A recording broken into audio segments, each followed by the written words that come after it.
Good afternoon and welcome to this Joint Standards Committee on Thursday, 16th of June 2022. My name is Councillor Fleming and I am the chairman of this committee. Members, we are streaming this meeting live as well as recording, and by being present in the meeting, you are giving your consent to being recorded. During each item, please put your hand up to indicate that you wish to speak. I will then invite you at the appropriate time. Please note that the YouTube live stream sound recording is dependent on the correct use of microphones. Therefore, can I ask that when invited to speak, remember to turn on your microphone and turn it off when finished. Please reference a page or paragraph number when referring to the agenda papers, and keep your contributions as clear and concise as possible. Before we move on, I would like to thank Councillor Bassinger, who unfortunately is not here, for his excellent chairmanship of this committee over the last 18 months, steering us through some very difficult meetings. Tara, may I have apologies, please? Yes, Chairman, thank you. Apologies have been received from Councillors Bassinger and Councillor Mays and Town Council Perlman. And Councillor Swain is attending as a substitute for Councillor Mays. Thank you, Chairman. Thank you, Tara. I turn to the minutes. It is recommended that the minutes of the meeting held on the 8th of February 2022 and found on pages 3 to 22 are approved as a true and accurate record. I so move. Do I have a seconder for that motion? Thank you. Councillor Nunn. Do we agree those by assent, members? Declarations of interest.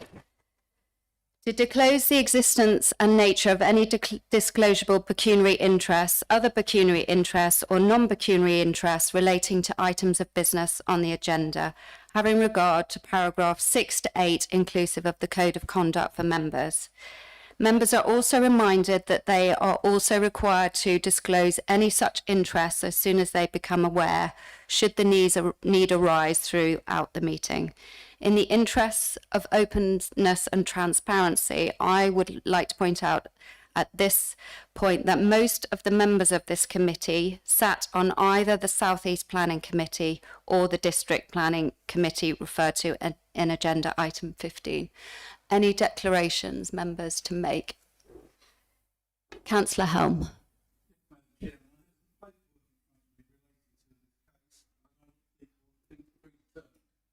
Noted. Thank you, Councillor Helm. Anybody else? Thank you. Okay, we move on to Agenda Item 5, found on pages 23 to 40. Report on the motion of Councillor Fluker regarding the planning decision on land south of Charwood and east of Orchard, Stony Hills, Burnham on Crouch. The purpose of the report is to assist the committee to make a recommendation to Council on any action that should be taken on Councillor Fluker's motion. Members, on page 23, we have been given 4 alternative recommendations to choose to make to the Council. I'm going to shortly ask Councillor Quelch to present his report. Not Councillor Quelch. I've promoted him, or maybe not, and then I'm going to call on Councillor Fluker to speak to his motion, and then I'm going to turn to Mr. Mitchell, our independent person, to comment. Then finally, I'll turn to Councillor Helm, who seconded the motion, to speak, and then we can ask Mr. Quelch any questions and then discuss. And then finally, I will then turn to the recommendations, take each one as they're listed, call for a seconder, and then we can vote. Thank you. Councillor Swain. Yes, just a matter of procedure. The motion was moved and debated at Council and remitted to us. Is it right that we simply go through another rehearsal of the motion and debate, or are we not just considering the content of the motion from the point of view of JSC's responsibilities? Well, I'll defer to Mr. Quelch in a minute. From my point of view as the chair, we're considering the content. We're giving Councillor Fluker the opportunity to speak to his motion. I'll just turn to Councillor Quelch and then I'll go to Mr. Quelch and then I'll go to Councillor Nunn. Thanks, Chairman. Yes, I always forget that. Sorry. Thank you very much, Chairman. This motion of Councillor Fluker was automatically referred without debate, in fact, to JSC, to the Joint Standards Committee, because it's within its remit, and the only role of JSC today is to make a recommendation to Council. So once that recommendation is made, that will then go back to full Council, and with that recommendation there will be a debate on Councillor Fluker's motion. So in short, yes, you can debate the motion fully because Council is looking for your guidance as to how to deal with this motion. Councillor Swain, are you satisfied with that? Yes.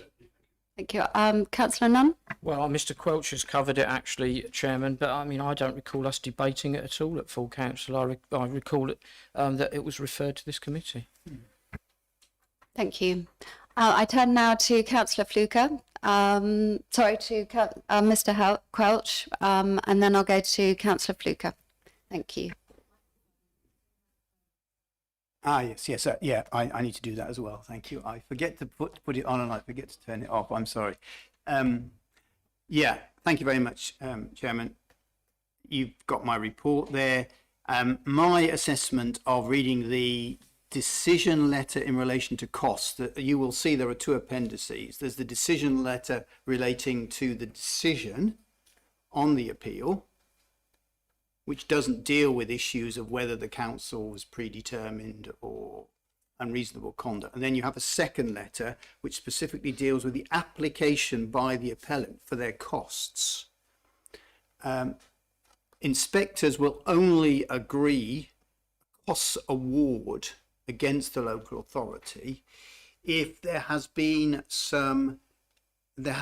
unreasonable conduct by the council, or some procedural defect that the inspector is of the view merits a costs award against the council, putting the appellant to unnecessary expense. So those are really the two broad categories.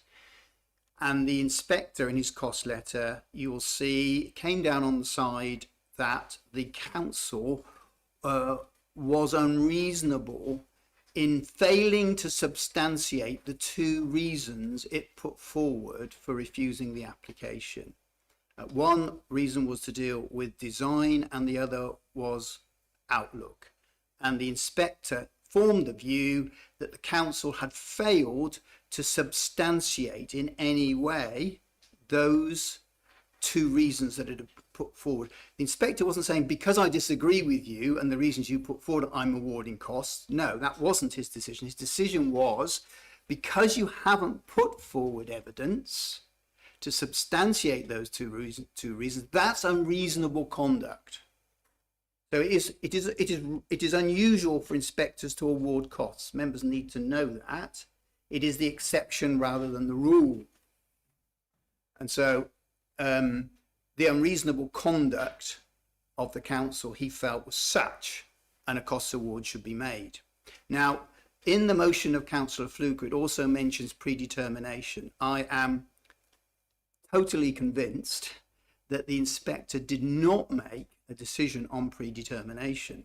The only reason predetermination is included in his cost letter is because the applicant, in his case, to try and persuade the inspector to make a cost award, mentioned predetermination. And as is customary for all judges and planning inspectors, because they're all aware of appeals that can be made, they generally rehearse the main points of someone's application to show that they've understood what they're saying and the nature of their application. So the only reason the inspector mentioned predetermination was to rehearse the argument of the applicant. But as you read the letter, if you go to the letter itself, you'll see at the top, and I'm just going to turn to it myself at page 37, you'll see first paragraph, the application for an award of costs is allowed in the terms set out below. And then he gives his reason for making that award. And the award is that unreasonable behaviour. He then goes on to explain why he does that, and he deals with the subheading, the application. That's the application by the appellant for costs. And in that, he rehearses the predetermination argument. And then right at the end, he has conclusions. As will be seen from my decision issued on this case, I've decided in favour of the appellant on the substantive question of whether the proposed development should be permitted. As will be seen from my decision on the issue of design, I noted there was no specific criticism by the council, and for my part, I considered that the proposed dwelling relates well to the character, etc., etc. And then he says, on the second point, if my computer will work, yeah. On the second issue, the council has not explained how the alleged loss of outlook would result from the appeal proposal. I concluded, paragraph 12, that both refusal reasons in the case had not been substantiated and did not form any justification for the refusal of planning permission. Therefore, I therefore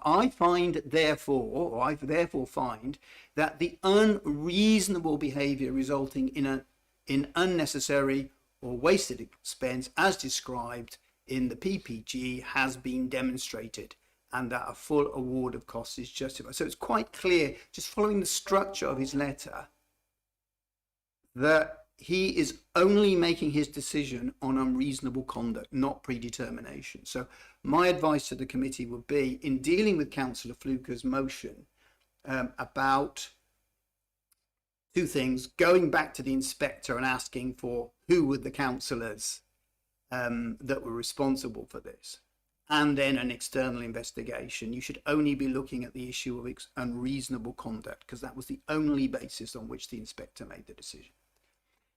In relation to my report, going back, finally, you'll see I've given you alternatives. So there's 4 alternatives there, and I'm obviously not giving you my view because that's a matter for you to decide. You can go from that an external investigation ought to take place on the planning application only, or you could say, yes, there should be an external investigation, but it should be wider. Is there a systemic problem with the council's decision making by members? Or no external investigation, but the council needs to be reminded of its responsibilities to make decisions based on evidence and not because they personally don't like it. I mean, if that's what members are doing, just relying on their personal preferences, then that obviously is defective decision making. Or that the council simply rejects the need for an external investigation. It would be pointless, members, dealing with the first part of Councillor Fluker's motion about going to the inspector and asking for who were the members, because there is no predetermination. And on the issue of unreasonable conduct, the inspector will be making his decision collectively, not based on individual councillors' input. So there will be no point going back to the inspectorate on that at all.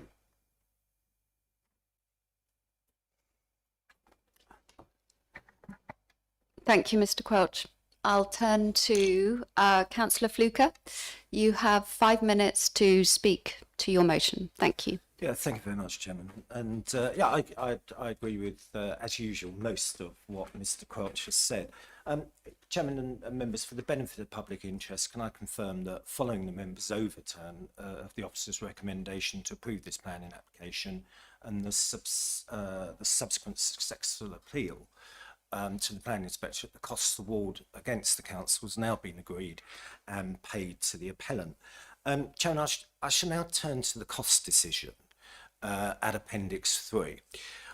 Whilst I understand paragraph 3 headed "The application contains the comments raised by the appellant," they have nevertheless been considered by the Planning Inspectorate against the written evidence submitted by the appellant and have been included in the report. Now, I know that they've been tested, but I do recognise the argument of rehearsal that Mr. Quelch has mentioned, and they were tested, and that's why they were included. I accept that the comments are not those of the inspector, but nevertheless, with the benefit of the appellant's statements, the inspector did choose to include the statements in his decision notice. Chairman, the other issue that I'm concerned about, and it's more of a global one, is paragraph 9 and the rebuttal. Ordinarily, this is where the council, acting as the LPA, would challenge the appellant's statements. It can be seen from the decision notice that the council did not raise any objections to any of the points referred to in the appellant's statement, which is summarised in paragraph 3. So the council's read paragraph 3, one presumes additional documents, which I'll refer to later, and has chosen not to make a rebuttal, which is absolutely extraordinary in my mind. So in summary, the council chose not to defend the appeal. The appellant's statement refers to substantive unreasonable behaviour and predetermination by elected members of the council. The planning inspector in his conclusion says that both reasons, these were the reasons for refusing the application in this case, have not been substantiated and did not form any justification for the refusal. And I think that Mr. Quelch has said that. The motion before you asks that the principal issue of substantive unreasonable behaviour and predetermination is evidenced by the inspector. The purpose being is to ask the inspector to release the appellant written statements. I can say to the committee that I've since contacted PINS, and I can confirm I have now had sight of those documents, which I'm more than happy to share with this committee with the permission of Mr. Quelch.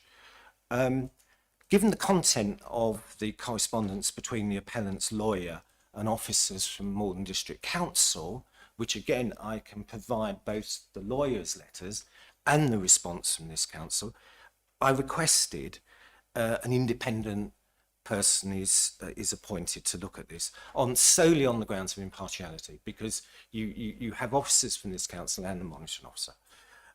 Chairman, if this committee were minded to positively address the motion, I would ask that the following points are considered: why the council did not contend the appeal, which I think is very, very important; that the appellant's application notice for costs is considered, because that has not been annexed to these documents, and I think it should have been; that the correspondence from the appellant addressed to Malden District Council dated the 18th of February is considered, and particularly so with regard to the evidence based on allegations of predetermination and the conduct of the South Eastern Area Planning Committee meeting; that the correspondence from Higgs and Hill LLP solicitors addressed to MDC dated the 12th of March is considered, and in particular the evidence-based allegations that some members were predetermined, resulting in the decision of the committee being unlawful. And finally, Chairman, on this point, that the written response to Higgs and Hill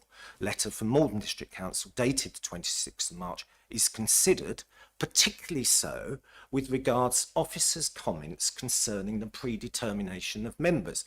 Now, again, Chairman, I have a copy of that letter, and I can't circulate it to members without the permission of the monitoring officer. Chairman, I'll talk briefly to the recommendations. Chairman, as a preamble, I would remind members of the public that all elected members have received compulsory planning training, including on predetermination.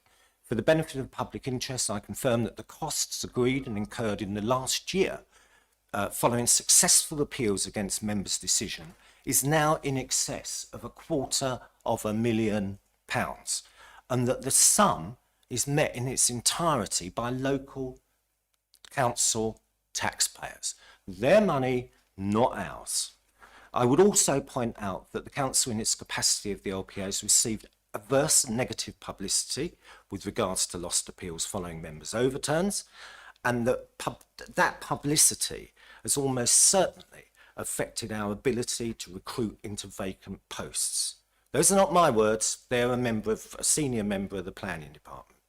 Members now have the chance, Chairman, to demonstrate to the public and officers that they are prepared to scrutinise themselves for the long-term betterment of this council, and particularly when it is acting as a local planning authority. With regards to the recommendation specifically, Chairman, I would propose that the recommendation 2 is agreed on the grounds that recommendation 1 is insular to the application only, and that due to public interest, openness and transparency, and the furtherance of building better officer and public confidence in member decision making at planning committees, and to prevent allegations of impropriety, recommendations 3 and 4 are discounted. Chairman, I must be very close to 5 minutes. And if I'm not, I'm You're quite actually happy. over. Oh, am I? Well, I'm very Councillor grateful. I'm being indulgent. Yeah, I mean, yeah,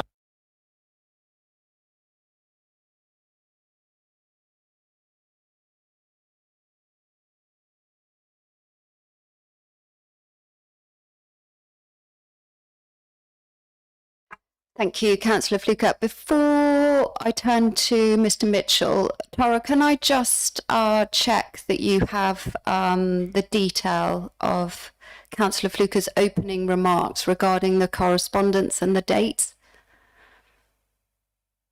Chairman, I have the majority. I don't have all of it. I was going to ask Councillor Fluker if he could forward it, because I suspect he has it written down.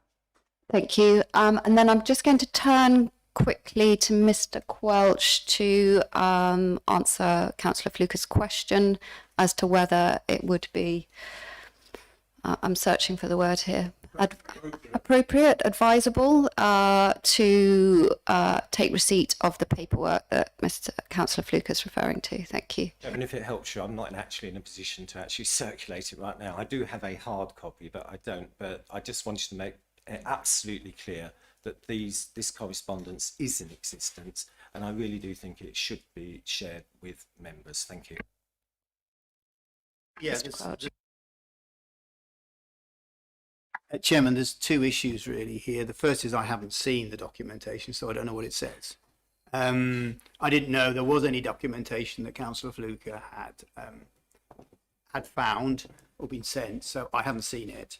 And secondly, I think the committee needs to be aware that you're not actually carrying out you're not carrying out the investigation. The motion is whether an investigation should be carried out. So all you're doing is understanding the issues and saying, from what we've heard, from what we've read, because all you really need to see is the inspector's decision. Does the inspector's decision letter on the application, and then especially the cost letter, cause you sufficient concern to make you think this should be investigated? You may have no idea what the result of that investigation will be, but I think that's the issue for the committee. So there is a danger that you start to go into the details that any external investigator would look at. And so there's that issue. How far do you go? I would advise that you've got the inspector's decision letter, and he has to explain, and he has explained in full, why he's reached the decision he has on costs. And you need to ask yourselves, based on that official document and those reasons given, is there grounds for an external investigation? And if so, how wide? That's how personally I think the issue. So I think the issue of documents could complicate matters for you in the sense that you start to investigate it too much. Thank you, Mr Quelch. I'm going to just park that for the time being. I'm going to turn to Mr Mitchell, and then I will go to Councillor Hill. Thank you. Thank you, Chairman. Good afternoon, members. Firstly, just preamble, I've looked through this. I've looked at the submitted documents that came with the appeal that's on the council's website, and I've read the subsequent correspondence with the inspector. And on the narrow point of whether the inspector took into account predetermination, in making his costs award, I would say that he didn't. I would agree with Mr. Quelch on that. It was limited to the council's unreasonable behaviour regarding the reasons for refusal. And he found against the council on both the appeal and for the application for costs on that. I think the other point Councillor Luca mentioned regarding the council's evidence is another matter. It's good practice in planning appeals by written representation, which was to just effectively attach the officer's report in the minute of the meeting, and that then stands as the council's evidence, and that's what happened here.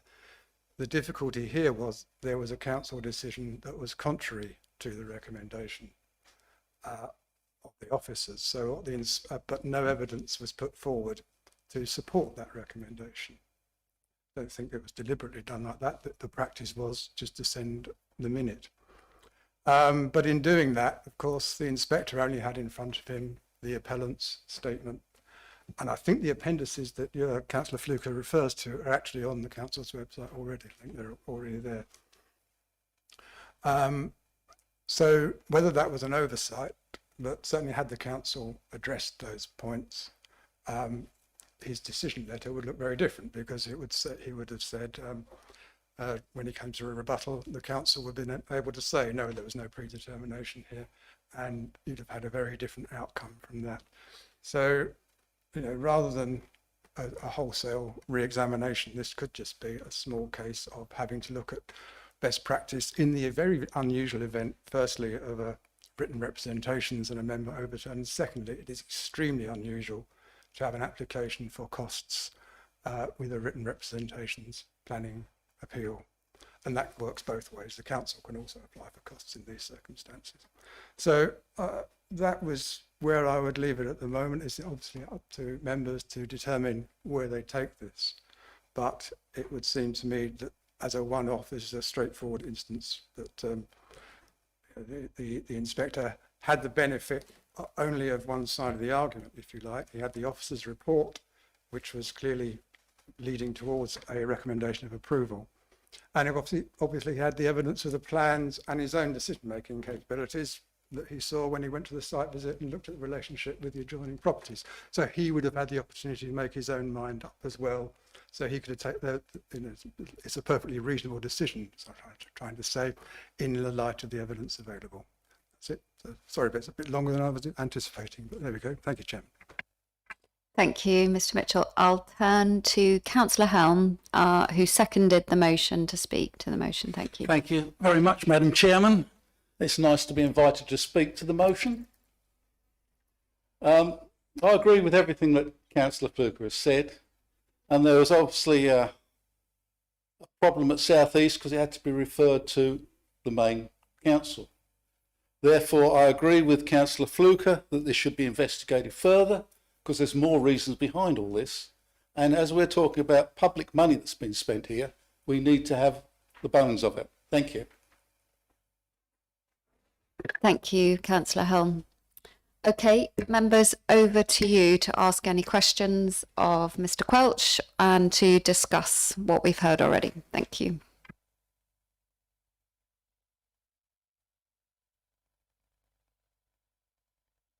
Councillor Nunn? Well, I've read and reread Mr. Quelch's report, and I do recall the case as I sat on the full council planning committee that it was referred to. I felt myself at a slight disadvantage. I thought I knew the case, and then I felt I was at a slight disadvantage when Councillor Fluker introduced his additional evidence, which I hadn't seen. But I think what was really helpful is the comments from Mr. Quelch that we should really just focus entirely on the inspector's appeal decision and the decision for costs. And, you know, I just wonder whether we can just set aside for one moment the additional correspondence that Councillor Fluker has mentioned.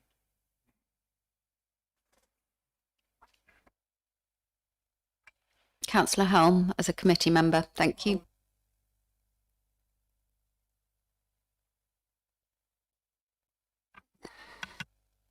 Madam Chairman, should there not be full discussion from, well, everybody participating before we move to any recommendation? I agree, Councillor Swain. So who would like to go next? Councillor Stevens? Thank you, Chair. I'd really like to understand what we would get out of an external investigation, which is going to add to the costs that the local residents would have to foot, that we wouldn't be able to achieve ourselves, because I do feel it's a little like the old quality inspections of the 70s and 80s, that the harder you look, the more you'll find something that might or might not have been done slightly differently. And actually, you're better off putting your energies into future process and future improvements and not keep looking back at old ground that we've all gone over. I don't see what that advantage would be. Perhaps somebody could explain that to me, please. Thank you. Thank you, Councillor Stevens. Mr. Quelch, do you want to comment on public? Very difficult for me to comment. Very difficult for me to comment. Obviously, I think that's a matter for member decision making, whether they think that there's any value in that, than me to comment on that. I can't say yay or nay whether there would be a benefit or not.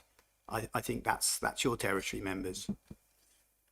So sorry, just to clarify, I don't know that I was particularly asking for Mr. Quelch to answer that. I do see why you can't. I think that's something I'm throwing open to the floor. Does anybody see an advantage of doing that? Because I can't see it. Thank you. Thank you, Councillor Stevens. I'll go to Councillor Thompson. Thank you, Chairman. To try and answer Councillor Stevens' question through you, Chairman, I'm not sure that there is. This all depends.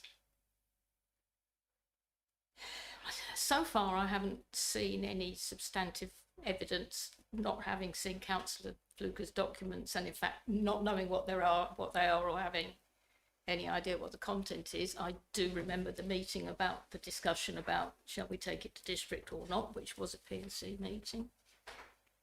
I'm not sure at this stage what there is to discover. We could go looking for predetermination or not, but that wasn't the reason the application, the appeal was lost in the end by us. I mean, for the reason it was granted. I don't see at this point what there is to be gained, but the fact is members have training over and over again, and I mean some of us for many years, some of us for far fewer years, that this is a regulatory matter, planning, much the same as licensing, and our opinions are nothing to do with it. In point of fact, though I regret it in many ways, our residents' opinions are nothing to do with it. It is a matter of policies being set, both nationally and locally, and once they are, our job is to follow them. And while anyone is entitled to give different weight to different policies from an officer's report, say, I mean, I've often heard it said you put 10 planners in a room, you might come up with 11 opinions, not unlike lawyers, I'm told. But the fact is, it's a question of balancing policy and coming up with what you hope is the right answer. As far as the unreasonable behaviour goes, I mean, this is not unreasonable in the sense that we were for a while there all too often forced to become accustomed to. I mean, this is a case of giving reasons for refusal that were not substantiated. Now, the officers are terribly limited on what help they can give us. It's rather, planning officers, I mean, it's rather easier for them when we're trying to overturn for a refusal. But, you know, if with the tilted balance, we have to demonstrate that significant harm. Well, I have a problem with first define significant, but you have to make the case for significant harm if you're going to refuse an application in the current circumstances. Evidently, the inspector thinks we didn't. It's his view, it's the one that counts. We can think what we like. But, you know, in the end, it's not a matter of opinion, it's a matter of regulation. Thank you, Chair. Thank you, Councillor Thompson. Councillor Beale, did you want to go next? Thank you.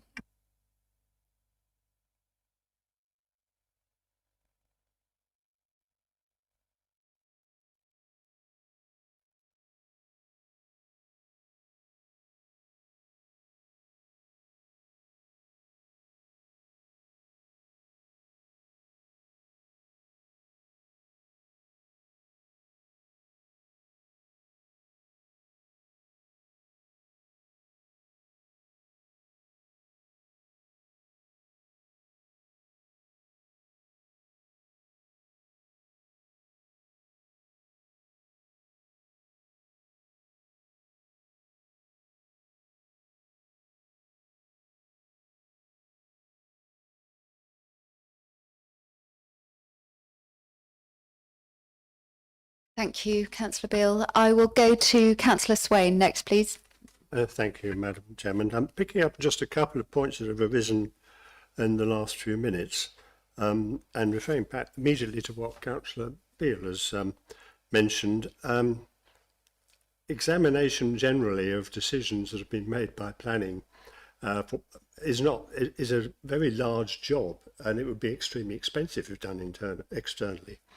But we have a PG&A committee, and we have overview and scrutiny who really should be taking up this issue of appeals, overturns, who's overturning whom, and this is not just a question of occasionally members overturning a decision like this, but it runs all the way through the planning process.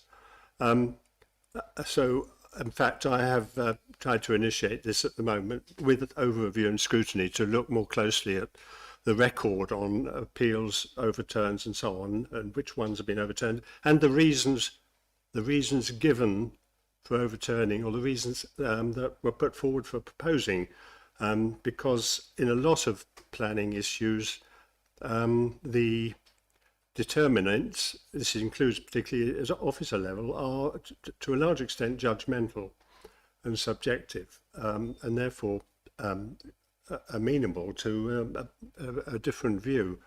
The other point was about all this background material that Councillor Fluke has alluded to, which obviously is largely from the one aggrieved party, or on that party's behalf. And I think the fact that this was dealt with by written representations is a problem in itself.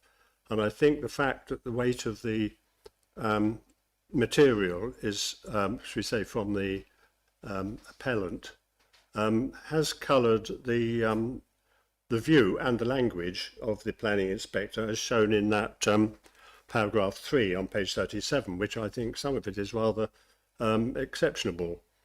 We do have two issues here about the cost award and this aspersion, shall we say, of predetermination by a certain unnamed councillor, and by implication a certain group of councillors, which he refers to as a cohort in that paragraph 3.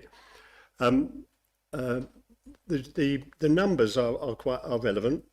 The motion to refuse was passed by 15-6, and then the reason given for refusal was passed by 16-4, and that was actually on a member's proposal, member for Heybridge, not in the South East Committee at all. So there was quite a significant majority. I have to say at this point that I was one of the few who actually supported the officer's recommendation in the first place. Now, as to the question of the awards, I can fully accept what the planning inspector says about the reasons and the poor reasons given by council, by the district planning committee, and the unjustifiable decisions, and therefore the award of costs against the council. I mean, as I think Councillor Thompson's alluded, members do have to take a view on particular issues, which it does reflect how people feel about it, while still, of course, having regard to the fact that they are operating under planning guidance and planning law. And this is where things have gone wrong in this and certain other cases too.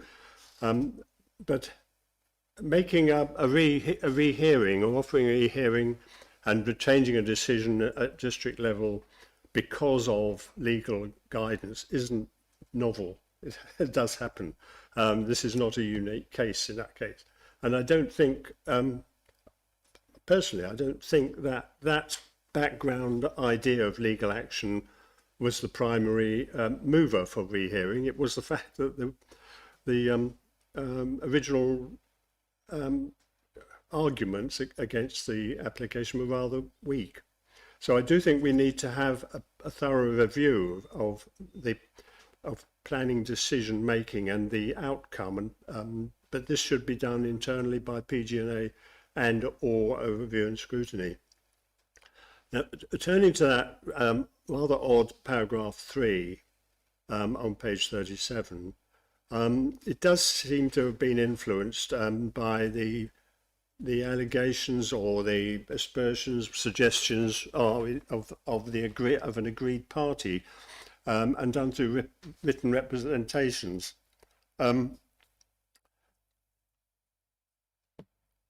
Particularly, when this is where the numbers come in, the reference to this unnamed councillor and his cohort of supporters, I suppose, presumably who are also deemed to be partly predetermined. The fact is that the motions at district planning were overwhelmingly passed by members who are not anything to do with South East planning. So I think that completely waters down any argument that predetermination has influenced the vote, the final vote at district level. And I think the planning inspector has slightly gone beyond his remit in, shall we say, repeating what is little more than hearsay, second-hand information in his report. And while the decision on costs can be justified entirely on poor planning decisions, I do wonder whether the material in the written representations from the appellant prejudiced him slightly against the council in coming to his opinions. So in view of what I've just said, it seems to me that the obvious option of recommendation is number 3 that Mr. Quelch has formulated. In other words, we do not need an external investigation of planning procedures and planning decisions. We should be capable of doing that ourselves. And reinforce the idea, the notion that while members can represent local attitudes and make sure that local feelings are fully represented, they still have to be guided by the planning guidance, planning law. Thank you, Councillor Swain. I'll turn to Councillor Thompson. Thank you, Chairman. Well, if that's a proposal from Councillor Swain, I'm seconding it. So it sounded like one to me, but he didn't actually say so. So if you would care to confirm, then I think that's the general idea. I would tend to say to ONS.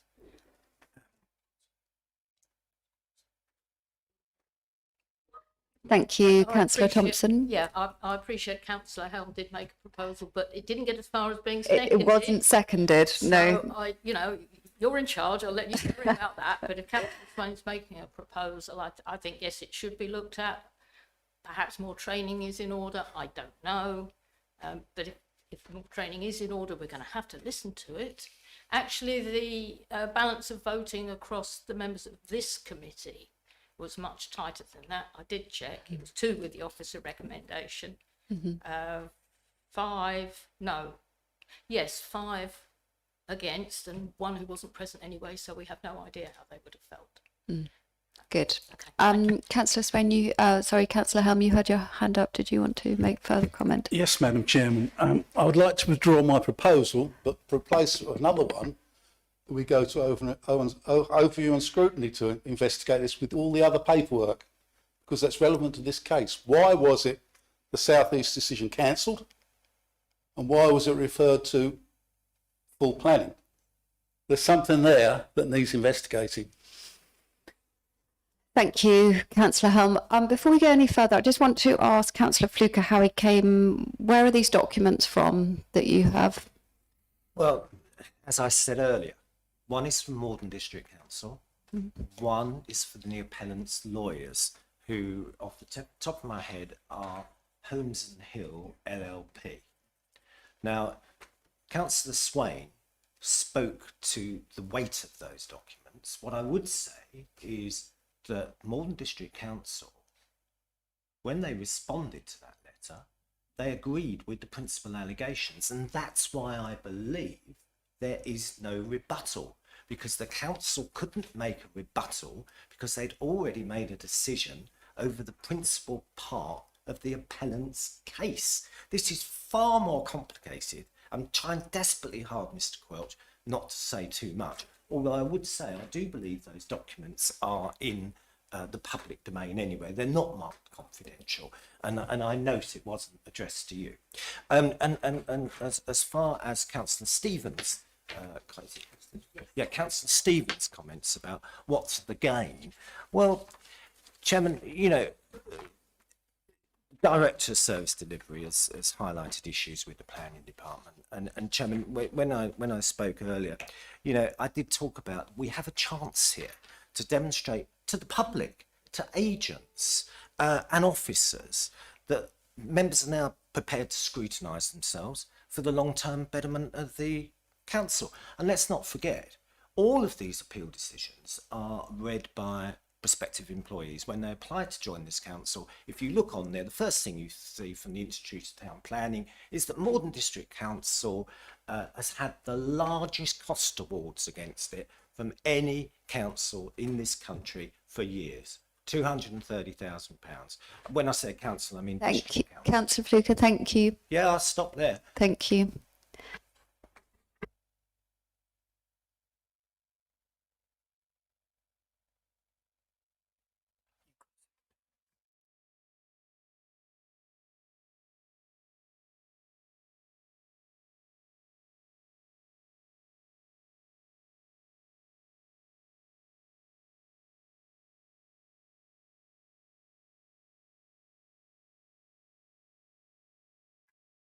Councillor Helm, can I just ask, were you making an amendment to Rec 3? Item 2 and replacing it should go to overview and scrutiny. In a, All the other paperwork that we're missing after. so you weren't trying to tack that onto recommendation 3? Unless anyone else wants to do that. No. Councillor Thompson?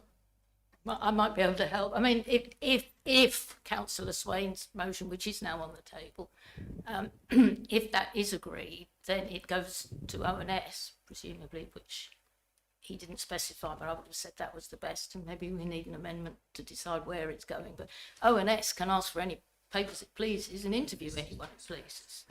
So that pretty much encompasses Councillor Helm's request in any case, I would have said. Yeah. Okay, thank you. Councillor Stevens, did you have your hand up there?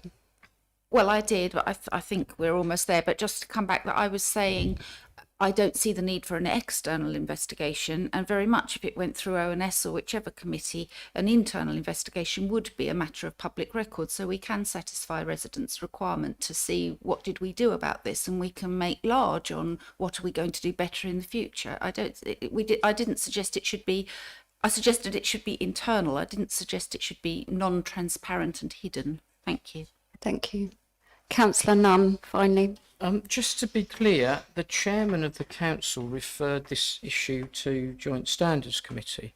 So presumably whatever we recommend here goes back to full council, and it will be for council to decide whether they agree with the recommendation to refer it to ONS.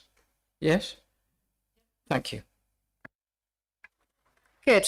Right, members, we have a recommendation on the table that has been seconded. Recommendation proposed by Councillor Swain. Councillor Thompson. Just ask Councillor Swain for clarification if he was specifying overview and scrutiny or PGA. I mean, my thoughts would go with overview and scrutiny, but I think we ought to know which one we're voting on before we do. Well, I think we can leave that to be, so we say, automatic, the automatic response one would expect from council to recommendation 3, and we don't need to try and build it into this here. Agreed. Thank you.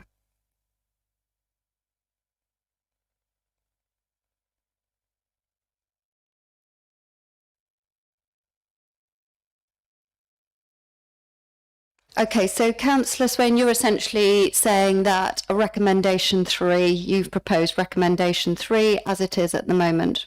Yes. Its wording as it is at the moment. Councillor Thompson, have you seconded that? Yes.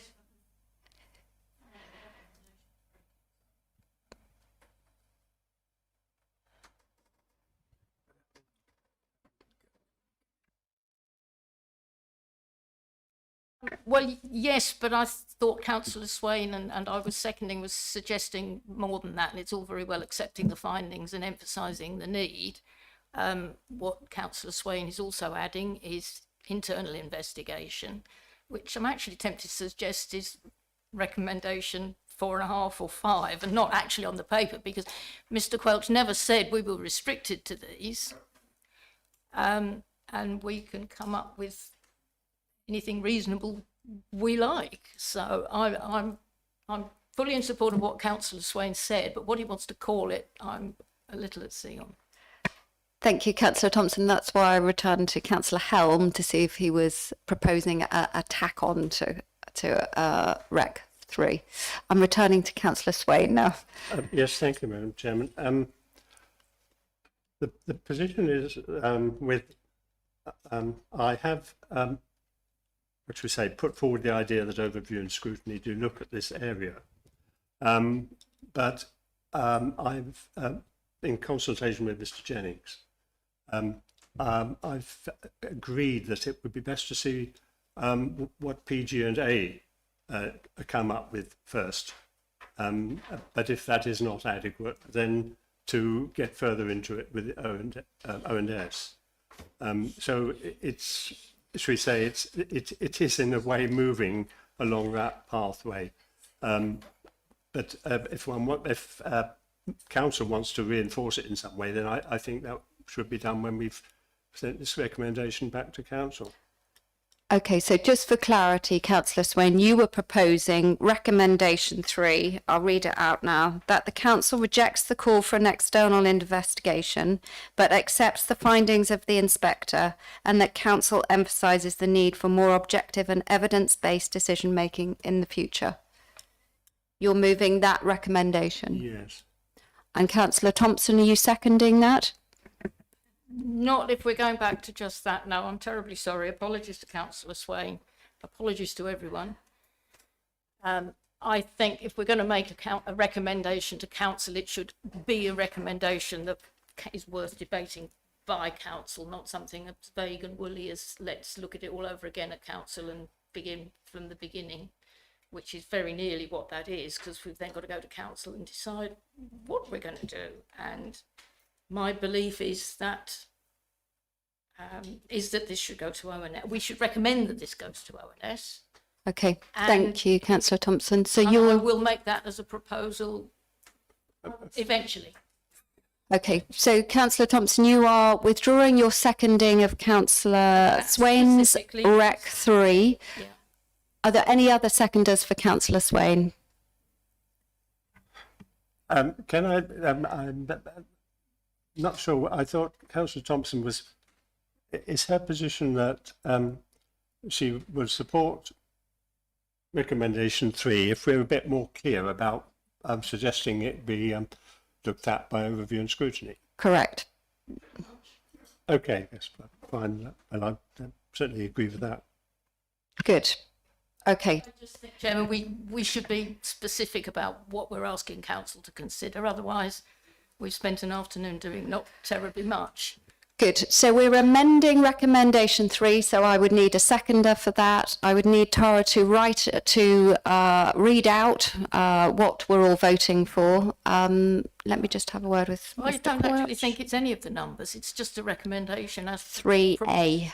Well, exactly. I mean, Councillor, I'm at it now. Mr. Quelch had to call it something. He called them 1 to 4, but we've actually managed, Councillor Swain and I, to come up with something that isn't any of those.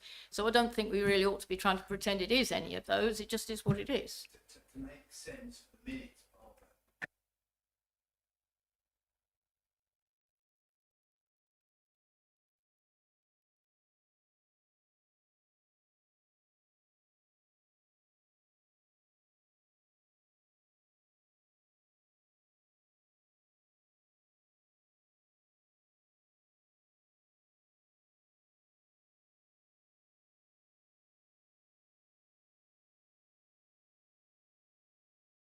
Yes, you're right. I'm sorry. Yeah, thank you. Just to repeat, because as Councillor Stamp said, the microphone wasn't on. I think there's been, Councillor Thompson hasn't seconded Councillor Swain's proposal, but then has put her own proposal forward that says, as I understand it, that the council rejects the call for an external investigation, but accepts the findings of the inspector, and that an internal investigation takes place and is referred to O&S. Yes. And I think that's been seconded by Councillor Stevens, if I'm right. Great. Thank you, Mr. Quelch. Everyone happy? Councillor Swain. Yes, Councillor, Mr. Quelch left out there what we're referring to, and that is the more objective and evidence-based decision-making in planning. You've just made a blanket reference of the whole matter. And I think is that what you're suggesting? So Councillor Swain, you'd like that wording included? Yes, I mean, I think it's recommended, the third recommendation largely, but being more specific about getting O&S to look at it. Can I suggest, therefore, sorry, Chairman, that because you've got a motion on the table, my advice is that Councillor Swain is now making an amendment to the motion on the table with the words that after an internal investigation that was referred to O&S, so that more objective and evidence-based decision-making takes place in the future. I am happy to incorporate that into the original in Councillor Stevens' if it says the whole of the budget. Is everybody happy with that? Councillor Nunn. That's just loading the investigation, isn't it? Investigation needs to be an impartial investigation, and quite frankly, I'm not happy about conversations that are taking place with Mr. Jennings outside of this meeting. The decision making or the recommendation is a democratic process subject to Joint Standards Committee, not an individual member of this committee talking to a third party. Noted, Councillor Nunn. Okay, I'm going to basically move the recommendation 3 that we tack on that it goes to ONS. Tara, do you have the wording there, just for clarity for everyone?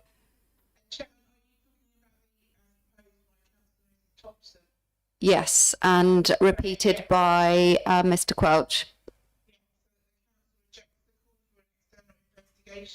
But accepts the finding of the inspector, and that the council carries out an internal investigation. That an internal investigation takes place and is referred to open scrutiny committee. Agreed. Do I have a seconder for that? No. Okay. Councillor Stevens. I think we've lost the bit about the reason for it going to Overview and Scrutiny Committee.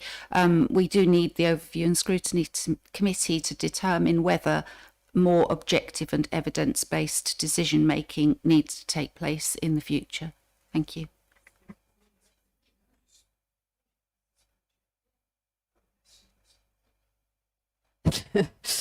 Councillor Helm.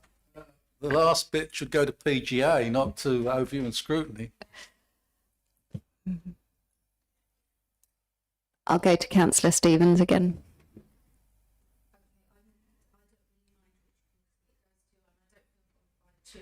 But the point is that the reason for it going to somewhere else needs to be included. I don't know what's happened to my microphone. It's too many eyes. Simon, you've got yours on. Oh, sorry. Sorry, do I need to repeat that? I don't feel qualified to know which committee it should go to. I don't really mind, somebody else can advise on that, but I do think it's important that we state why it's going there, that it's nothing to do with the predetermination allegation by the applicant or anything to do with that. We need to state that we're trying to find out whether more objective and evidence-based decision making should be whether evidence, no, I'm not going to get my words tangled up, but I'm trying to get across that we need to say why it's going to the other committee, that we're looking to find out whether objective and evidence-based decision-making is lacking and whether it needs improving. Thank you. Thank you, Councillor Stevens. So basically you're agreeing with Mr. Councillor Swain's point. about adding in the wording evidence-based decision making. Right, okay. Councillor Thompson, do you want to return to your original proposal? Yeah, I mean, if Councillor Stevens is effectively seconding Councillor Swain's amendment, then we need to do that amendment if we go back. Okay. Councillor Stevens, were you seconding Councillor Swain's amendment? I think so. Okay, let's just Can we take a hear vote it? on that. Could it be read out again, just to be Tara, really do you mind clear? reading Thank out you. that out? Yeah, no problem. So the council rejects the call for an external investigation, but accepts the finding of the inspector and that an internal investigation takes place and is referred to Overview Scrutiny Committee so that more objective and evidence-based decision making takes place in the future. Yes.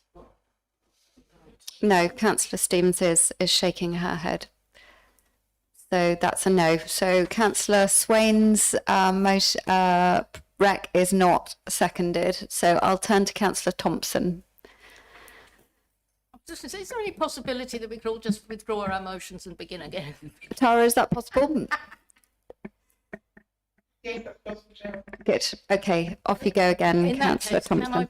please propose that the council does reject the call for an external investigation, but accepts the finding of the inspector, and that council emphasises the need for more objective and evidence-based decision making in the future, and that to this end the matter should be referred to overview and scrutiny, and if necessary from a governance angle to PG&A, since overview and scrutiny is not strictly speaking investigatory, but it has access to the facts. Sorry, that isn't all meant to, that's post-amble. Thank you. Do I have a seconder for that? Heard what the last bit was, but I started to ramble, I do apologise. Councillor Chair. Thompson, do you want to repeat it? Yes, it was, well, it's the wording of 3, but with added, and that the matter of planning decision making be referred to overview and scrutiny. And or PG&A? And or PG&A, okay, we'll make that council's decision. Okay, do I have a seconder for that? Councillor Swain is seconding Councillor Thompson's motion. Okay, let's put that to a vote. Tara, do you want to read that out, just so everyone is clear about what they're voting for? Yes, Chair, just give me a second if that's okay. So we are proposing that the council rejects the call for an external investigation, but accepts the finding of the inspector, and the council emphasises the need for more objective and evidence-based decision making in the future. And then Alex was saying, sorry, I'm just trying to. So the council rejects the call for an external investigation, but accepts the findings of the inspector, and the council, the matter of planning decision making be referred to overview scrutiny and/or performance governance and audit committees. Good. Okay, I'm going to put it to the vote.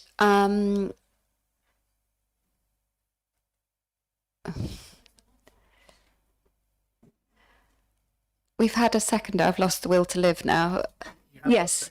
Okay, I'm going to put it to the vote, and then if that fails, then we'll move on. Okay, good. Okay, members, if you're in agreement, please raise your hands.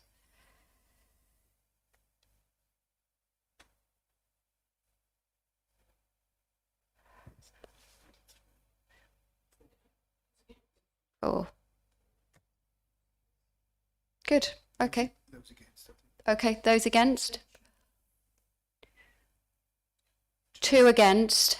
And Councillor Stevens, are you abstaining? Yes, I'll abstain. Thank you. Okay, good. So, Councillor Nunn? I want to make it clear, Chair, that I'm voting against because of the wording of the proposal, not because of the idea. Okay, noted. Tara, could you note that in the minutes for Councillor Nunn? Good, Thank you. So Tara, have you got that? That it was four for the recommendation, 2 against and 1 abstention. Yes, Chairman. Good. Councillor Stevens? Thank you, Chair, and I would just say the same, that I've abstained because I don't think the wording is quite on the nail. Thank you. Tara, do you mind noting that in the minutes for Councillor Stevens? Yes, Chairman. Good. Thank you, members. We got there eventually. Okay, so any other items of business that the chairman decides are urgent? I don't have any. So, members, thank you all for coming today and thank you for your contributions. I now draw the meeting to a close at 6 minutes past 3.